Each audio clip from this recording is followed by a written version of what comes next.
Éric Comte, bonsoir. Bonsoir. Alors, ces étudiants polynésiens ont la chance d'être informés sur leurs futures orientations. Est-ce qu'ils sont nombreux à fréquenter ces demi-journées?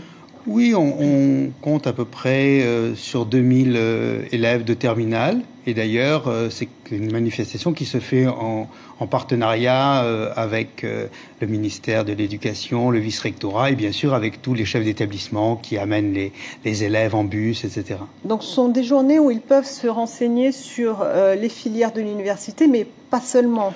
Non, pas seulement. En fait, on leur offre un panel général sur tout ce qui est formation après le bac en Polynésie. Donc, il y a les BTS, les classes préparatoires, les instituts privés, etc. Mais également à l'étranger et en métropole. Voilà. Donc, c'est en une journée, parce qu'en fait, les lycées se succèdent. En tout cas, une visite.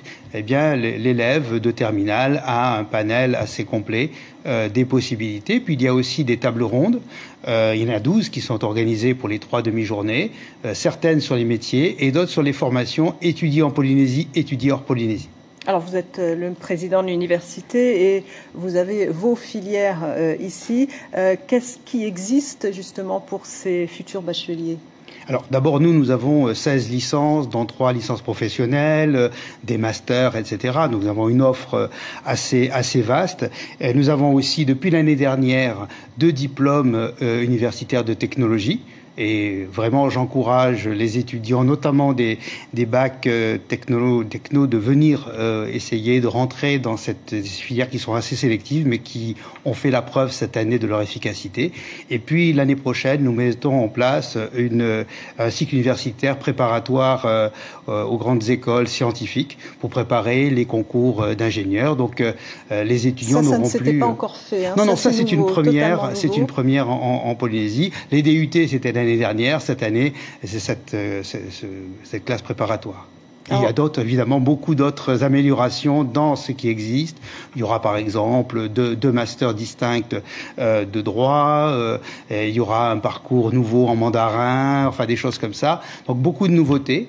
Et puis bien sûr notre large éventail de licences. Quelles sont les filières les plus prisées par les Polynésiens ? Alors, si on compte sur le nombre d'étudiants, évidemment, l'éco-gestion est très demandée. Et d'ailleurs, on va monter une 3e année management international qui sera quand même aussi bilingue, donc réservée à des étudiants d'un certain niveau. Il y a aussi, bien sûr, les langues polynésiennes. Enfin voilà, c'est assez équilibré, sauf évidemment éco-gestion et droit qui recrutent quand même beaucoup d'étudiants. Alors ça s'est passé cet après-midi et oui. Ça continue demain toute la journée. Ça continue demain toute la journée de 8h à 16h. Éric Comte, merci. D'avoir été notre invité ce soir. C'est la semaine